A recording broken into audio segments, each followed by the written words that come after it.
we live in a world where we're more connected. We have more information than we've ever had before, but we're probably the loneliest generation ever because, let's be honest, a screen can't comfort a hurting soul.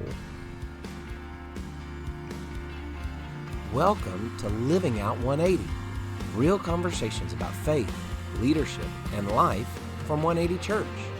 Each week, we will take Sunday's truths deeper, opening scripture, asking honest questions, and talking about how to live out our faith at home, at work, and in our community.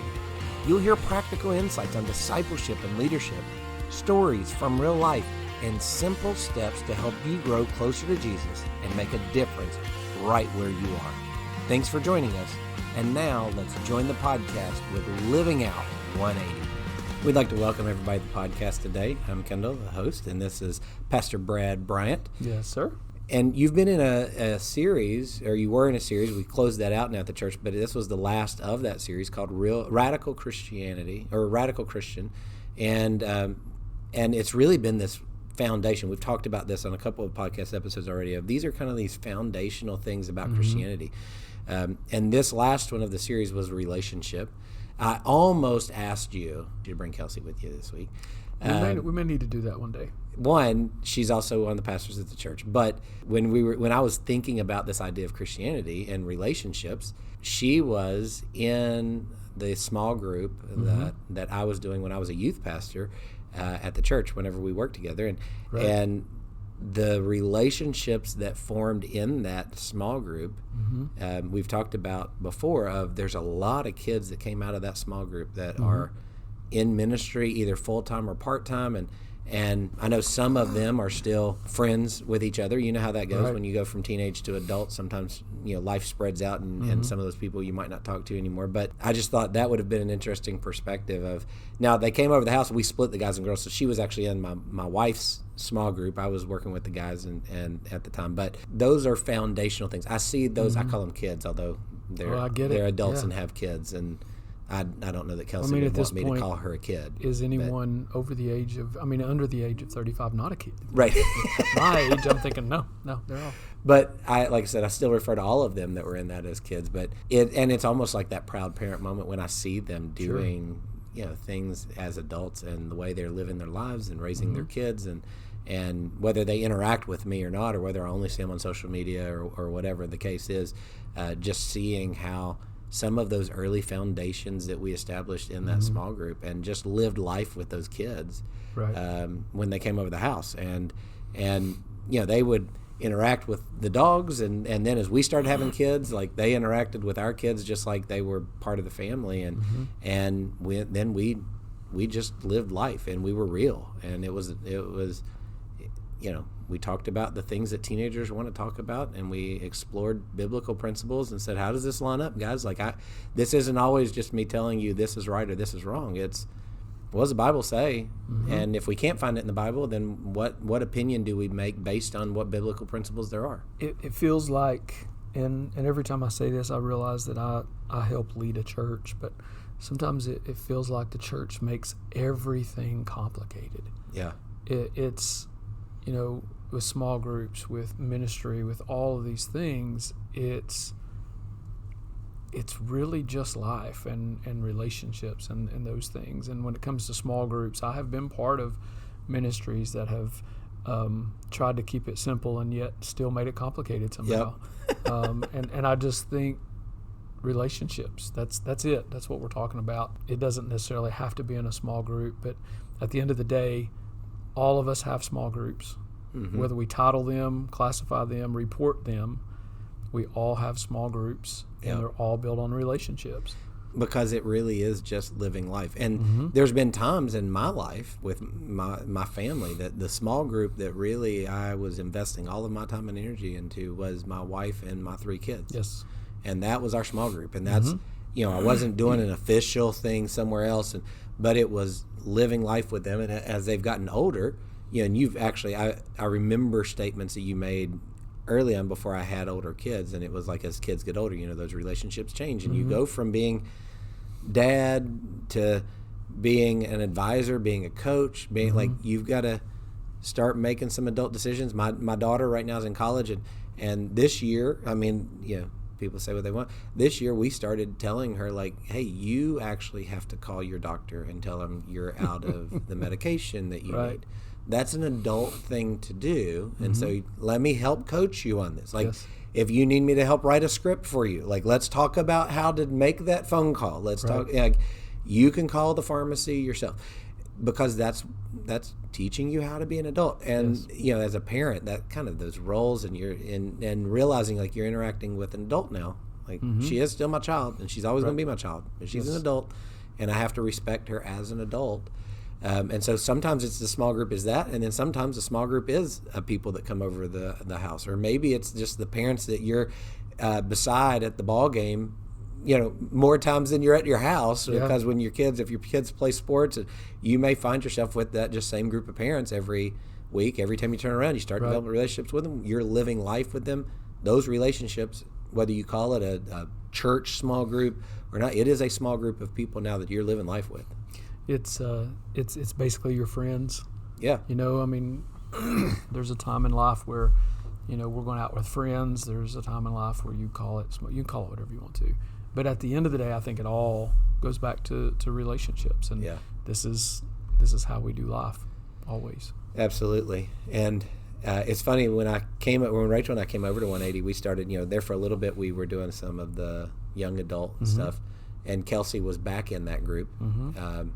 And you should ask her about our trip to the haunted corn maze with the young adults. She may have already told me about some of those. So I hate haunted stuff. Hate it.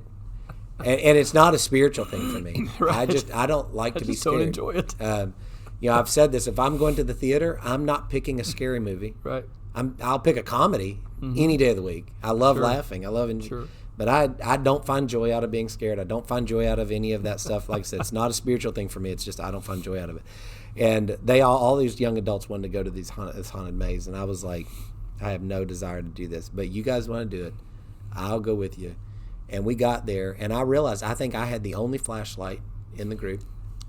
And it's dark because it's haunted and all this.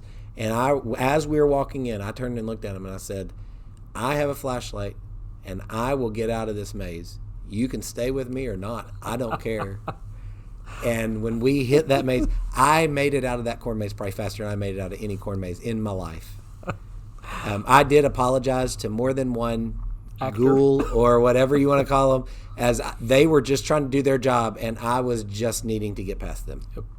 I'm not a fan of that. But living life with people, and it's just, it's been fun interacting with her as she's grown up. And that might have been a different conversation if she'd have been here. In the message, you started with this idea that has stuck with me, and I've reflected on it more than once. You said our lives aren't shaped by information; they're shaped by relationships. Sure. And so I'm a note taker. As you're talking, I believe in that principle of a short pencil's better than a long memory, and I write that down. And that's in. I think that one actually is on the top of the paper. It's not even in the lines anywhere. It's just at the top of the paper. Like, this is an awesome statement of that our lives are not shaped by information. And you think about the world we live in, of the information overload that we have right now. Yes. And even going like, I don't even know if this information is true. I don't know if somebody's telling me some story right now, but you have all the information you want right now. And you make this statement of our lives are not shaped by information. They're shaped by relationships. And that hit hard for me, but why, like, you started it that way in the message. What was that as the key to, like, where you were heading? There's several angles that I was coming from, and I don't think I even covered close to half of them. One of them I know I didn't cover was the idea, and it's really become more and more real to me over the last, I'm just going to guess 5 years. It's probably longer than that.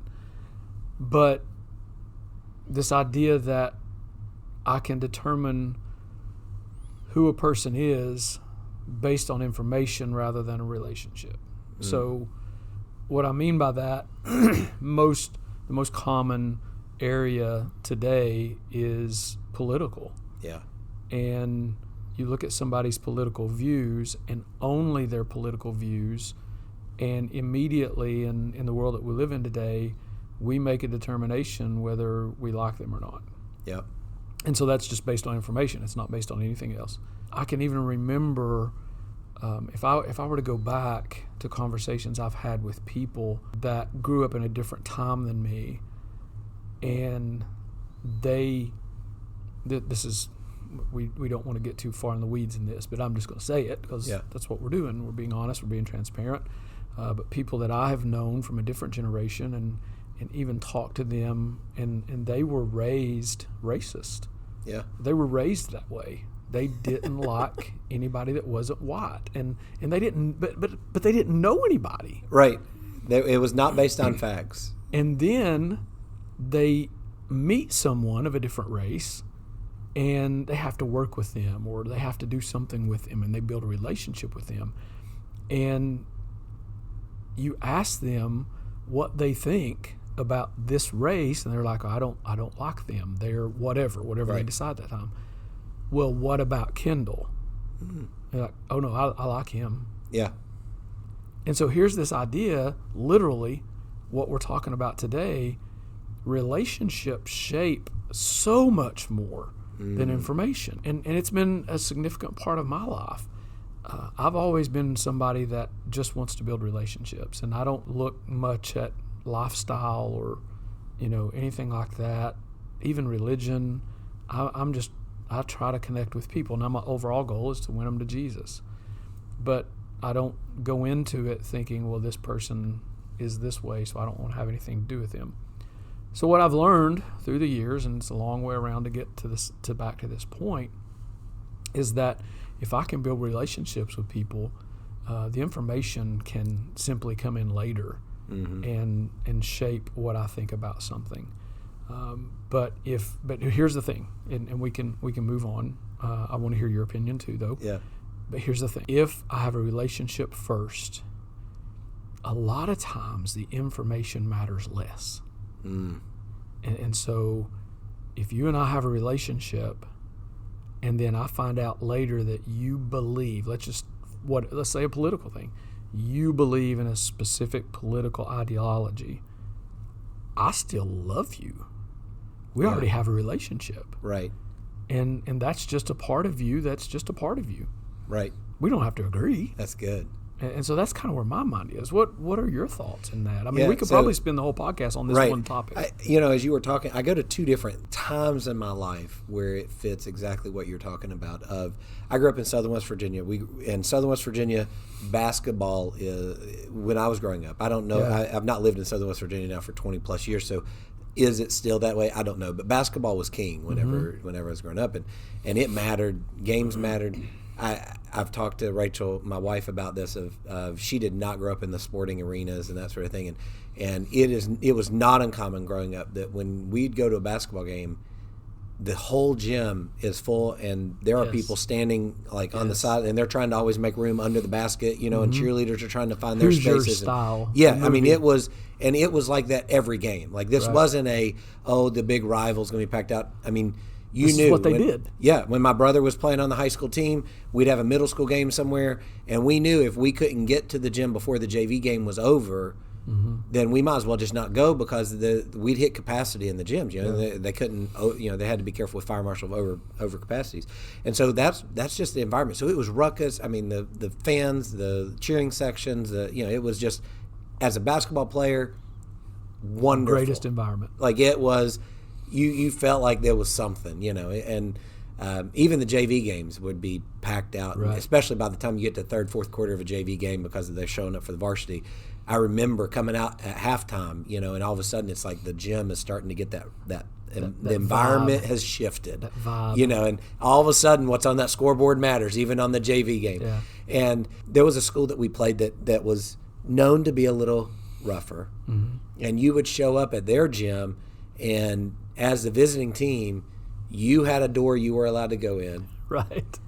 They had a visiting concession stand and a home concession stand. That's next level. And so that the fans were never mixing because it was intense. And that was the first place I'd ever went to growing up as a kid too, that you had to walk through a metal detector to get in. Like they had metal detectors. There had been some issues that they'd had in the past. And so this was like next level, And the bus would drop you off the visitor locker room actually had an outside door, and the bus would pull up, like drop you off so that they could get you into the visitor locker room, and then after the game it was like out of the visitor locker room straight onto the bus off the property kind of deal. And looking back, I think it's hilarious because it was high school basketball. Like nobody's getting paid, at least that I knew of. Outside of that gym, it did not matter. No, it didn't. Man, it did in the gym. It did in that gym. And I remember just so many times of playing. And so you created a hatred for that school. Yes. Okay. Oh. And then as you're growing up, we're in these basketball camps and that sort of thing. And we're going representing our school, and there's a whole group of us that's going to this basketball camp, and this other school that has this reputation, they're there. And of course, when we're on the court in the camp, but it was one of these camps that was at the university. You stayed there the whole week, in the dorms. And it was a blast as a kid. Like you felt grown up. And well, whenever you're going to eat, and whenever they had a pool there at the university, and so we had in the afternoons, in the evenings, you could go to the pool, and I mean we're all just having a blast, and we're goofing off in the dorms, and of course, being high school students, like somebody pulled the fire alarm, I feel like every single night. So there's just camaraderie developing and this back and forth that a couple years into that, you show up at the gym. Yeah, the gym is still rocking and all that, but there's not a hatred for these guys because we've been together for X amount of things. We know them. They're not the other school now. They're, they've got names. Those people know me and I know them, and we're walking up and shaking hands before the game and laughing and kind of cutting up and remembering something that happened in the summer camp, and it got to this point. You look forward to that. You look forward to going to summer camp, and you look forward to interacting with these guys. The relationship all of a sudden trumped all of the information because that kid now has a name, and we have this shared experience, and it was like, the environment's still fun to play in. I mean, you wanted to be there, but that all of a sudden changed everything. And that was as a teenager, and I wouldn't have had it in those words at that time. As an adult, we use a particular brain-based model of instruction at the school that I work at, and I have read the book that it was originally written about, and I've taught from the book. I've trained staff from the book. Well, there was a group of original authors that started talking about they were going to write another book. And one day I get a phone call from them. They're like, we want you to be a co-author on the book. And so I did. It was the first time I'd ever been a co-author of a book. And so this whole experience of we had regular sessions of getting together, talking through a chapter. Somebody would agree to write certain sections. Somebody would agree to write stories for the chapter, all this stuff. And so I'm in the middle of this writing process. I've never done this process before, so I'm learning a lot. But all of a sudden, those authors that were on the cover of a book that I had read, that I had taught from, all of a sudden, those people were real people. And so that experience, once again, I knew the information that was going in this book, and I spent a ton of time talking about the information in the book and what we were doing, what we were writing, and reading and rewriting and all of that stuff. But it was the people now that I consider to be, even today, friends that I still will email of, hey, have you ever thought about this, or have you done this project, or and that relationship now, that name is just no longer just one of the names that's on the book that we use for the school. It's, I know this person. I know where they live. I know what's going on in their life. They still share that information back and forth with us, and they'll email me every once in a while and just be like, hey, what's going on? You got time for a Zoom chat, or you got time, and once again, you have these shared Zooms that we've been on where we've talked through all this information. And we wrote that book. I mean, there was people in California on the chat, there were people in New York on the chat, there were people, and we were just having the co-authors of this book. I can probably count on one hand the number of times we've actually been in the same room. Right. But the relationship that I have with those people is now way different than the information that's in that book, and it's way different than the information of they're one of the X, and you put a title to it. And so that's what I think hit me so hard when you said that, of like, that is so true of, if we start to get to know people, and we get outside of the stupid title, I don't have another way to say it, that we put on people, the label, and you find out that they're people. And I may, like you said, I may not agree with every political statement you make, or I may not agree with every religious statement you make, or whatever. And I have to realize that you're a person, and you have your own experiences, and you have your own thoughts, and you have your own ideas, you have your own beliefs. And at the end of the day, you're still a person that was created in the image of God, that was formed in your mother's womb with a plan and a purpose in your life, that God created all of the uniqueness of you. Yes. And I have to find that. Yes.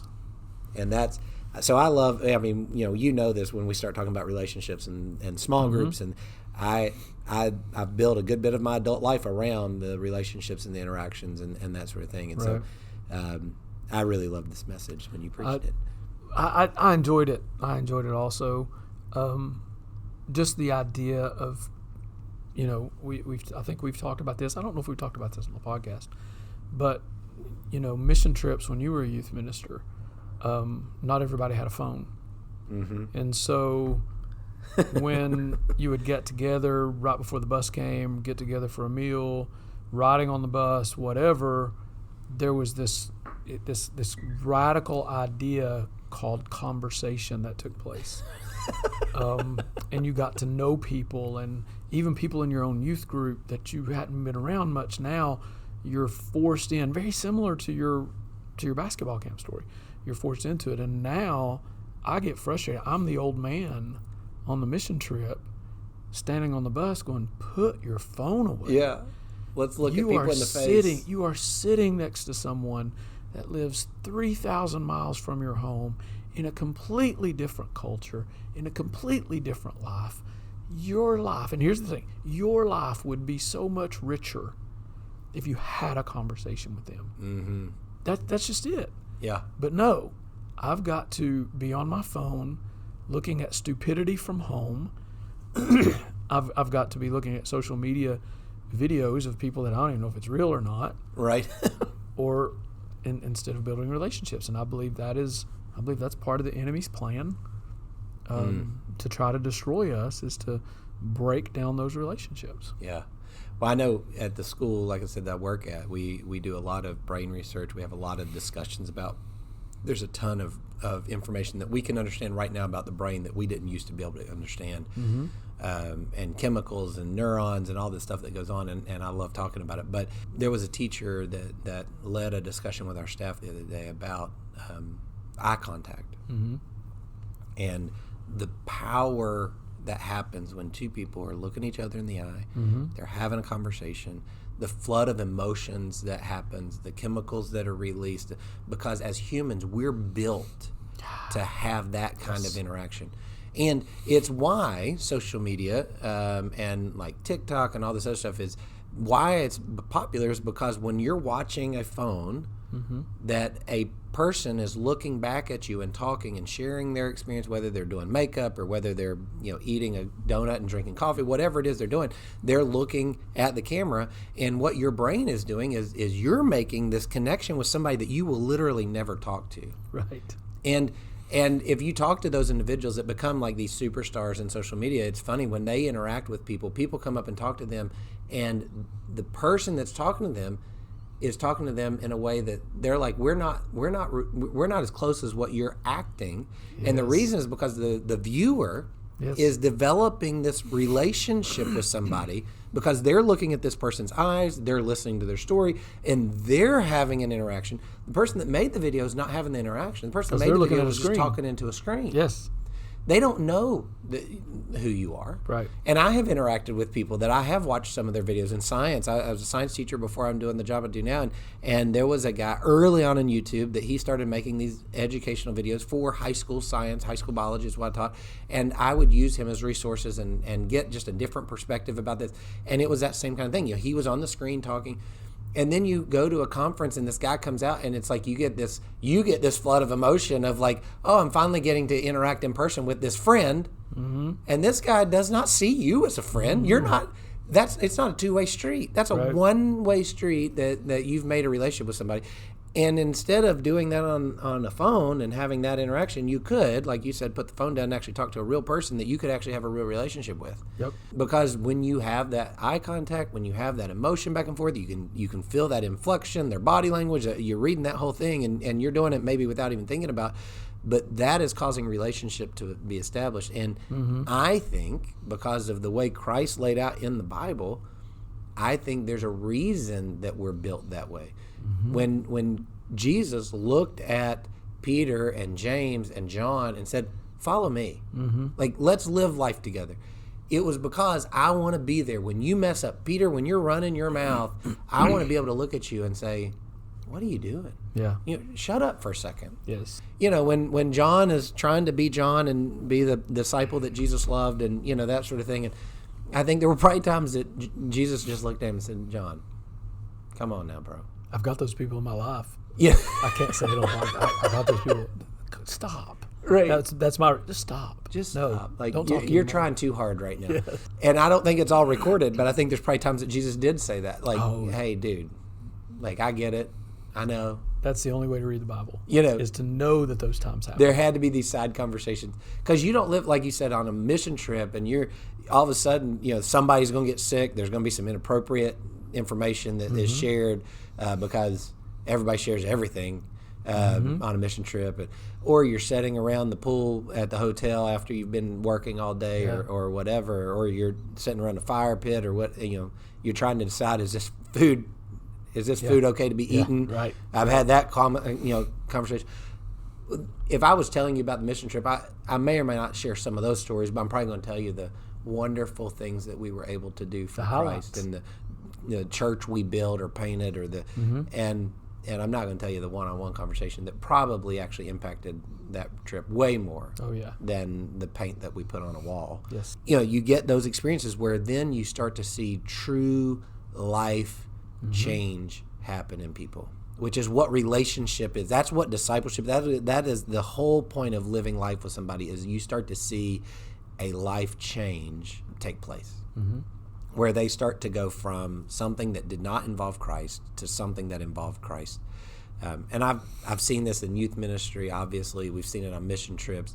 And I've seen it then happen in areas outside of the Christian environment as well. Yeah.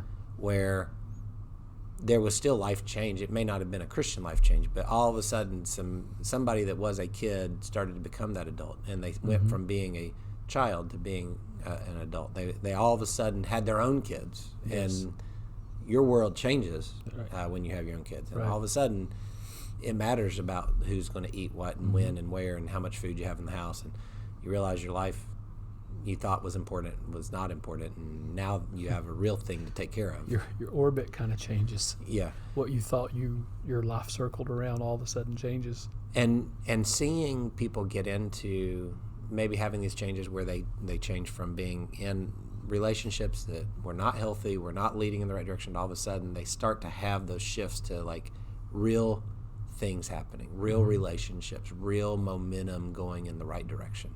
That is really cool. And you only get that by human contact. You only get that by like seeing somebody and listening to all of the ridiculous stuff that they want to tell you about, but then you also get to experience the really cool stuff. Reality is better than fiction. Reality is stranger than fiction. Reality is more exciting than fiction. You can make any of those whatsoever because it's true. Yeah. How many times have you started a story with, you're never going to believe this? And then you tell the story and people are like, nah, I don't believe that. Because it was so crazy, but it was because of people. It wasn't because of stuff. Yeah. Well, it's just real. And that is way more fun. I know working with kids in youth group, you'd see them getting these relationships, and I'd have them, I'm trying to help them do ministry, and we're having worship team, up on stage, and then they start dating each other and all this stuff. And I would set them down real quick and say, listen, if I see you doing things that don't match up with the Bible in this relationship, I am going to call you out. And some people might say that was harsh, but I was like, no, if you're going to sing on stage and you're going to get on stage and talk to the rest of our youth group and you're going to act like you have been living the right way, you better be living the right way. Yep. And if you're not, it's okay to be honest, but there's going to, Consequences. There's consequences, and we're going to call that out. And that's life. Like that's, I don't know what their parents thought about that, but Right. I'm like, no, you're going to say you're dating. That's fine. There's nothing in the Bible that says you can't hold hands. There's nothing in the Bible that says you can't kiss. Like I don't have whatever your family's good with. Okay. But if I start to see things or hear things, or I'm going to ask you, hey, there's a rumor going around the youth group that you guys are doing some stuff you shouldn't be doing. Is that true? Like, let's have this conversation. Right. And that's real. And it's done through that lens of relationship. And then because of that, you start to see them make changes in their life. Because it was done with a connection rather than like everything's done today, which is through text. Mm-hmm. You said it earlier, go right back to you looked them in the eye, you told them the truth, you asked them a question, and they couldn't hide behind an LED screen and respond with some whatever. Yeah. They had to look you in the eye and make a decision in that moment. I have to respond. Right. And so, again, that goes back to, I think that's where the relationship really matters. Well, and we live in a world right now that, and I don't know if you went to, I can't remember if you actually had the statistics or what the research was, that sort of thing, but you made a comment about that we live in a world right now where everybody feels more connected. Yes. But are more lonely. Yes. And that should tell us something about the way we're built. Yep. Because if you feel like you're connected and you know all of these friends and you have all these relationships and you have all these connections, but you go, but I don't really have any friends and I don't really have any connections and nobody really knows what's going on in my life. Mm-hmm. That is a problem. 100%. 100%. And it is. I was looking to see if I could find, if I had that statistic or if I just read it before that. But that was it. We live in a world where, I can't find it, but we live in a world where we're more connected. We have more information than we ever had before. But we're probably the loneliest generation ever because, let's be honest, a screen can't comfort a hurting soul. There's no such thing as addressing loneliness through technology. We can try. We can say that it's a substitute, but it's really not. Right. And that's why it goes back. I did the Cheers TV show theme song for that message, and it was perfect. We want to go where everybody knows our name. Yep. And that's true. And I think it's the importance for people that are listening I would say you have to find a body of believers. If you're going to try to do this thing called Christianity, you have to find a body of believers. You can call that a church. You can call it a home small group. And I know people out there that because of what's happened in their past, they're like, I ain't going in a church or whatever. Okay. Like I'm not going to argue with you about that. Like I said, your past and your experience, and hopefully God can get you past that. But the attack of the devil on your life, and I'm not a super spiritual person when I say this, but the attack of the devil, the enemy, the whatever you want to call it, on your life is to isolate you.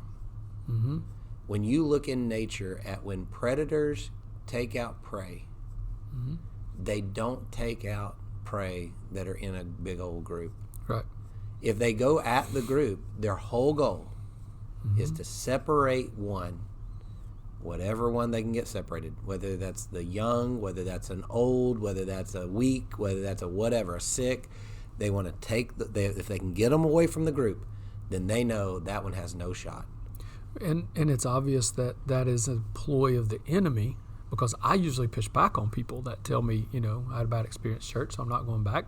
My response is, why is the church the only thing that gets that treatment? I 2 months ago, you were talking about how your hairdresser messed up your do, and I'm looking at you today, and you still getting haircuts. Right, and you're probably still going to the same person. Yeah, or you're not. You found somebody else that does it. So don't say I'm not going back to church. If you get hurt and it's significant enough that you can't go back, go to another one. I mean, good grief, you and I live in a community there's 200 churches. Right. It's hard to go somewhere without one. So. I don't even know how many I'll pass on the way home, but more than a handful. Okay, great. There's 4 on our road where our church is. Right. I mean, there's one literally across the street. Right. The 2 parking lots are just Yes. right there beside each other. Yes. The street goes between them. So, I mean, yeah, I think it is the enemy that is trying to pull us apart, pull us and isolate us to a place where we're more easily destroyed because we're only living on information, not relationships. Yeah. Sure. And that's where, we have to find our group. We have to find the people. And I get to that point too of saying, like, if it's only coming to church on Sunday morning, that's not a whole lot better than the social media on my phone. Because I can walk in on a Sunday morning. If I don't want to talk to anybody, I can get there at a time that I can kind of just walk past people and walk to my seat, not hardly say anything to anybody, sit in my seat, go through worship, feel better about myself because I attended something on a Sunday morning. And when the service is over, kind of quickly exit, get in my car and go eat. And I really still didn't interact with others. And you have to make it a conscious effort of stopping and saying hi to somebody. Yes. How was your week? How was your day? How's everything going? And starting to get to know somebody to say, hey, you said your kids were coming in town. Did they make it? How did the week go? What went on? And make that that human interaction with others, because that's the way we're built. Yes. At the end of the day. John Maxwell says that you become the average of the 5 people you're closest to. Spiritually, that's also true. We know that.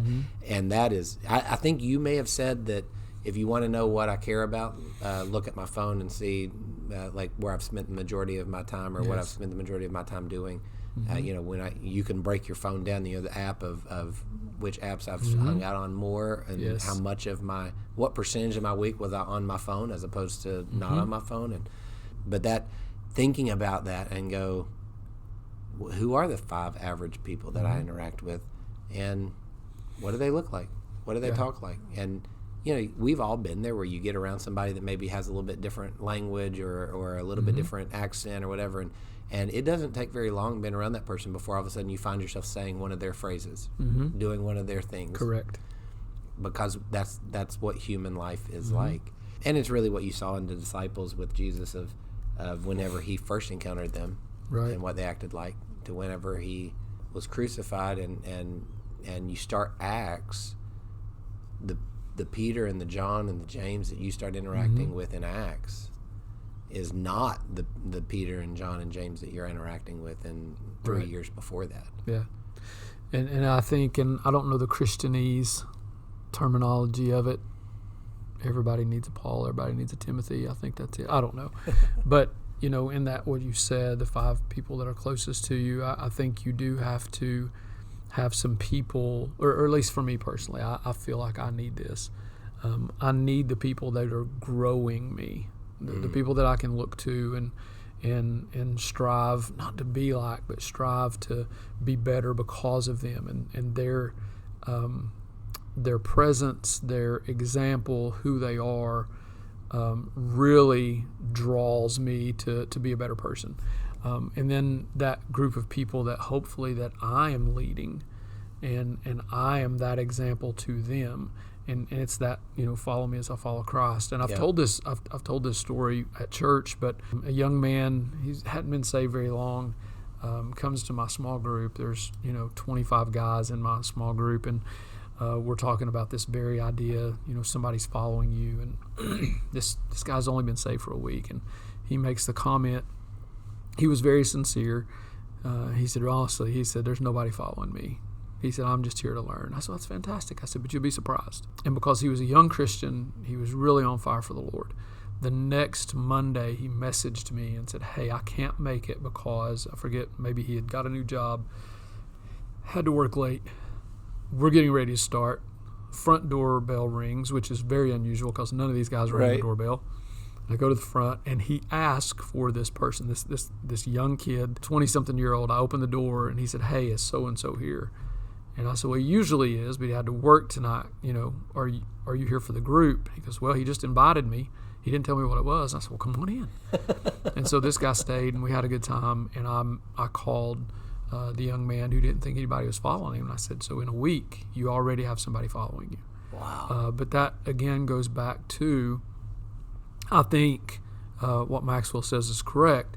I think we have to have those people that are making us better, that are drawing us to a higher standard. Yeah. And we also have to look around and realize that whether those people are really close to us or not, there are people that are following us. Yep. And so we are setting that example for them. And I think if you're in a position that professionally, not even in church, I think in church that people recognize that, I need a pastor, or I need a small group leader, I need, those staples of the faith, that you can go to and say, I don't understand this, or what are your thoughts on that? But in our professional world too, we forget how important it is to identify who is speaking into my life, and who am I speaking into.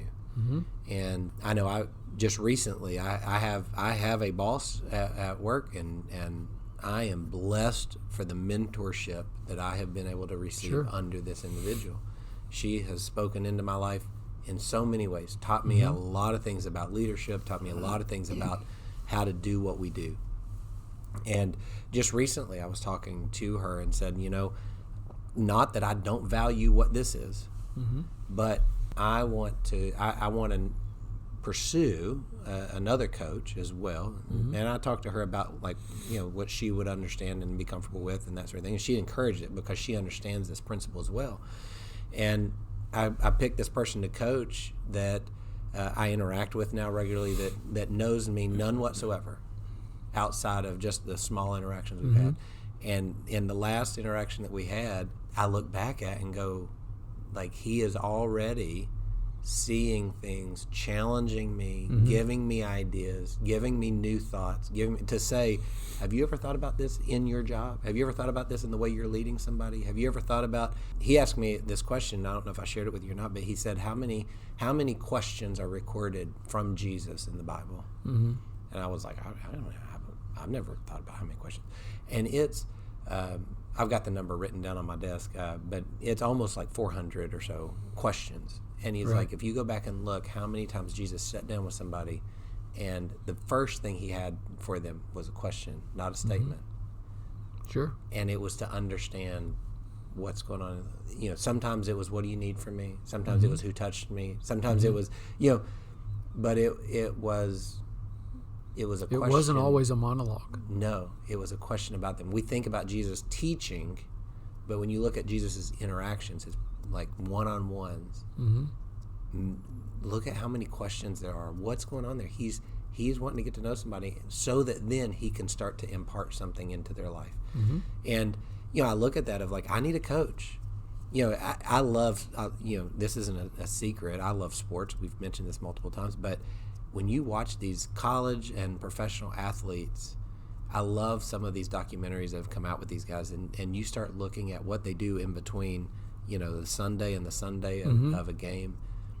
And it's not just, sometimes it's easy to think about, they work out every day or they go to practice, and you think of it just being kind of maybe the practice you had in high school or whatever. Right. And you look at, they get with a coach that breaks down every single element of their movement. And that's why they're a superstar. Right. Not because they just went to the gym and power lifted everything they could power lift. No, it was somebody that goes, you need to do this new exercise because when I saw you on the field Sunday, you didn't do this motion as quick as what you should have done it. Very few of them are still using their workouts from high school. No, they're not. They grew up. They grew up, they built relationships, and somebody passed on to them, you should try this. Yeah. And so that's a challenge that I would have for somebody listening right now is when you think about your life, who is speaking into your life? Whether we're talking about in the business world or, education world, whatever you're in, who is speaking into your life and whose life are you speaking into? Because you should have both sides of that. Yeah. Because somebody should be challenging you and growing. And if you look and go, there's nobody speaking into my life, I know everything, that means you've stopped growing. Right. You've stopped getting better. And nobody really wants to be around you anyway. And then you probably don't have a whole lot of people that's following you. Yeah, you're saving everybody else from telling you no. Right. You brought out Ecclesiastes 4:9 in the message that it's two people are better off than one. I don't even know what translation this is. This is NLT. I like several different translations. This is NLT. Two people are better off than one, for they can help each other succeed. Verse 10, if one person falls, the other can reach out and help. But someone who falls alone is in real trouble. Mm-hmm. That's just truth from the Word. Yes, plain. Very plain. It doesn't matter how you interpret that. The interpretation's pretty clear. Yes. We were not meant to be by ourselves. We were meant to be in community. That's it. So recently, you know this, just for the podcast, I've made a pretty significant life change. And when you make a life change that big, it affects a lot of people. Mm-hmm. And so I was lead pastor of the church. I was a business manager. I was a chaplain. Had done all of these for a significant number of time, almost 2 decades. Anyway, and so there's an opportunity I had been thinking about for the last 10 years about doing something politically.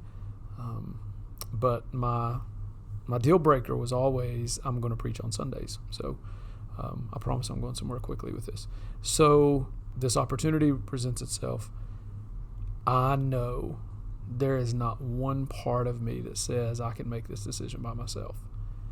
And so the two people that I go to immediately, the first person is my wife. Hey, this won't leave my mind. And that was the thing. I would love to tell you that Angel spoke to me through the open window. I saw a choir, whatever it was, but no, I heard the opportunity. I kind of dismissed it, moved on, and it never would leave me. Every time I prayed, it would pop up in my mind for whatever reason. So I talked to my wife. She and I have several conversations where she finally says, this is her thing, have you talked to your mother? My wife said this, have you talked to your mother? And was that just she was done having the conversation with you? I think so.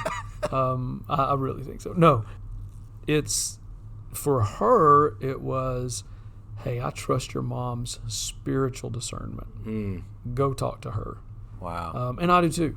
And I was going to, but I was waiting on, again, two's better than one. I was waiting on that one, which was my wife.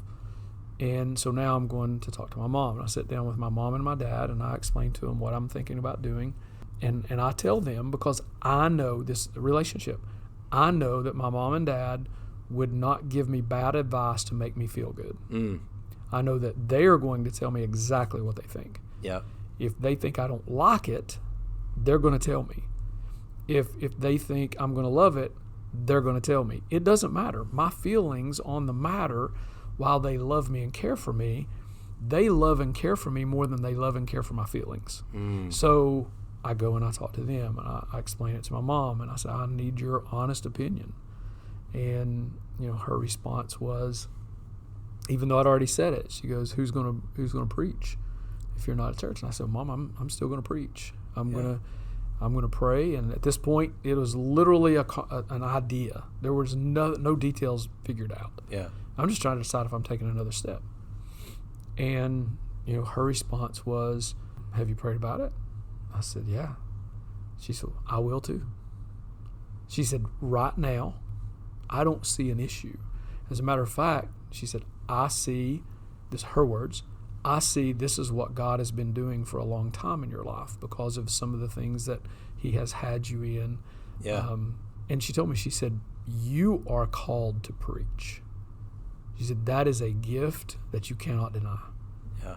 She said, "But yeah, there are some opportunities for you to do good in other places." And so she said, "I'll pray about it and I'll get back with you." So I say all that to say, this is, in my opinion, how this works in leadership, how it works in ministry, how it works in almost everything in life, is having those people that are going to tell you the truth. They're not going to hold back. They're going to do what the Bible, they're going to speak the truth in love. Even people, honestly, Kendall, even people that don't believe in the Bible, if they love you, they're still going to tell you the truth, and it's going to be in love and how they love you. Let me say it that way, how they love you. Right. You're an idiot. Yeah. That's how they love you. Have you thought about this? Like you said, the questions. But anyway, that was some of the things that I thought about as I was looking over what you and I were going to talk about tonight is major decisions. That is so important to have relationships, because AI doesn't know my life the way I want it to, right? Or the way I don't want it to. I don't know how to say that, but yeah, that's it does know your life. It's just maybe not the way you want it to. Yeah. There was a point in the message where you started to really break down different things, and not that we're going to recap all of those. We've already talked about the reason to have friends, the reason to have a relationship. Not necessarily friends. Friendship is great, but to have relationships with people that can see you for who you really are, that they know you in a public setting, but they also know you in a private setting. My wife and I, when you're married, you learn this about each other of you start to see those signals in maybe a public setting of like they're ready to go. Or they're done. And we now need to get them out of this public environment before... We need to start making some progress towards the door. Before somebody dies. This could go bad, whatever. But you need those people in your life that can recognize that. You need people in your life, as you were talking about even with your mom, that are going to speak truth. They can speak in love, and some of those people maybe don't speak in love. They just speak it for how they see it. But that they can really look into what's going on and say... Sure. What does wise counsel look like? You brought out Proverbs 27, 6, that says, wounds from a sincere friend are better than many kisses from an enemy. Of really going to somebody for wise counsel that's going to give you wise counsel. Right. But I did want to ask something. I wanted to get your thoughts on it. And that is the struggle, the tension. Let's say you have 2 or 3 that are your people. These are the people you go to. You are, let's say you're getting ready to make a major decision in your life, and you've got these 2, let's say 3 people are your people, and you go to them, and there's an outlier out of those 3, and they say, I don't think this is a good idea. What's the course of action for Kendall when that happens? Because I've got that in my life too, but I want to know what your course of action is. So those are the times that you go to, okay, if I've got 2 people saying this is great, this is good, you should do this, and one saying there's some hesitation here, I don't know about that, maybe you need to think about the way this is going, that's enough pause for me to go, okay, I now have some clarity. And for me, those are decisions where you're constantly weighing what are the positives we're going to get from this, what are the negatives. And if I know, I need people that can say that, because then I'm not going to be blindsided. Yeah. If I don't have somebody willing to say that, to step out of the 2 that are saying this is good, and not that those 2 are not seeing something, but sometimes you just need that other person to say, you need to watch your back on this. You need to watch that person, or you need to be careful with that situation. Those are the people that allow you, hopefully, not to get blindsided. Sure. And that's where you go to the verse that you also read from Proverbs 27, 17, that says, as iron sharpens iron, so a friend sharpens a friend. If I don't have that person in my life, then I get blindsided. And if you don't have that person in your life, that's not iron. Right. That's just butter. Yeah. You're not getting better by it. You're just cutting it. There's a reason why a butter knife doesn't cut you. Exactly. It's because it's not hitting iron. It's hitting butter. Yep. And it's not made for that. Right. And so I need those people, though, that can look at me and say that. And if I don't have those, and all I've got is a bunch of people that just agree with whatever random, I almost said stupid, but whatever random statement I may come up with, and they're like, yeah, I think you should do that. That sounds great. Then I get blindsided. Then I find myself making a poor decision. Then I find myself going, actually the negatives really outweighed the positives, and maybe I should rethought that. Yeah. And so, not that I'm still not going to maybe make the wrong statement or the wrong decision, but you have to have those people that just speak truth, that just, can calm you down and say, hey, I know you don't like this right now, but this is good. Yeah. It's good for you. You're learning something here. And I do have those people in my life that will point it out in that real conversation, and they'll go, I know you don't like this, and you want this to be different. Let me tell you why you're going through it. Let me tell you why you're experiencing it. Yeah. Let me show you what you didn't think about, or how the conversation should have gone. Yeah. And that's, I need those people. They may be uncomfortable, and I might get mad at you. in the moment. Right. And then I walk away and realize that if it's something I want to do and you tell me I shouldn't, I'm going to get mad at you. But I need to hear. And when I walk away and really think about it, that's why I'm going to come back and ask you again the next time. Yep. Because you were real. You were a friend. Yes. You said, hey, this you need to know. I have started out conversations with people that have asked me something. I've started it out by saying, because typically I'll say, hey, let me pray about it for a little bit. And I'll come back and I'll say, okay, here's what I need you to understand. You're about to be upset with me. You're about to be upset with me. I know it. When it comes out of my mouth, you're going to know it. What I need from you is assurance that you're going to be mad, you're going to think about it, and you're going to come back and talk to me about it. And that's typically the way that it goes. But I will say that in a couple of instances in my life where that has happened, there was one time where 3 people that I just really loved and cared about, one person came to me and say, I think you're making a mistake. And my follow-up to that is always why. I don't if the Lord spoke to you in a dream, I'm going to need a transcript of that dream. If you have some solid things that concerns you, I want to hear about them. And then a lot of times I'll take those to the other people. And I'll take what this person said and I'll go back to Kendall and say, hey, so here's what this guy says. What do you think about that? And there's been a couple of different ways that has gone. One time, the way that went was, I hadn't thought about it from that angle. I think that's something you should consider. And I would go back and consider it and kind of pulled the plug and said, okay, I hadn't thought about that. There was another situation. I went to him and said, hey, this is what Kendall said. He doesn't like this idea. What do you think about that? And, the response was, this is going to affect Kendall more than it's going to affect anybody else. Ugh.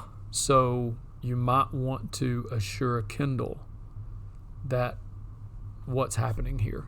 And again, I hadn't even thought about that. I'm thinking everybody's looking at it the way I'm looking at it. Yeah. And they're not. They're seeing it. Again, that's why I'm asking. That's why 2 are better than 1. That's why all of these things happen. So I 100% think that scripture is so powerful. 2 are better than 1. I think it's so powerful. Iron sharpening iron.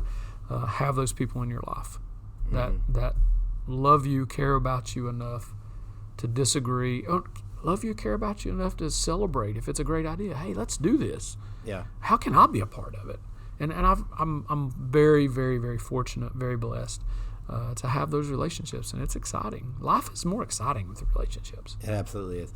And I think as we look at how to close this, I think the message really comes down to this statement of God grows us through people, not perfect people, but present people. Yes, just real people, because we've said this more than once of I'm going to get it wrong. I'm going to make wrong decisions.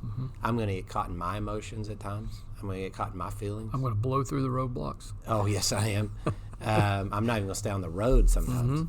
And it's those people that are able to really look at me and say, hey, I get it. Like, I know what happened. I see it. But we can get back on the road. Yeah. We can get back over there. We can get out of this ditch. We can get out of this hole. Yep. Let's do it together. Yep. And then let's move on. And, to add to that, kind of to flip that just a little bit, we've really talked about us making the decisions, us having those people that we lean on. When we remember that we are those people that some people lean on. Yeah. I think it's important for us to remember, speak the truth in love, show crazy amounts of grace when somebody else blows through the roadblock you put up, and don't abandon them because they're having feelings also just like we have. And so for us, I think it's important for us to have that same mentality when we're on the other side of that, for us sometimes to be that iron. And if it goes poorly, not I told you so, man, I'm sorry, how can I help you fix it? Absolutely. Good What stuff. a way to end. That's a great way to end this discussion on radical Christian relationships. It's the last of this series. We'll move on to another talking point in the next episode, and we'll see what that episode looks like. Thanks for joining us on Living Out 180. If today's conversation encouraged you, share it with someone and subscribe so you never miss an episode. If you'd like to find out more about our church, you can find us on the website 180churchtn.com. We'll see you next week as we keep living out 180 together.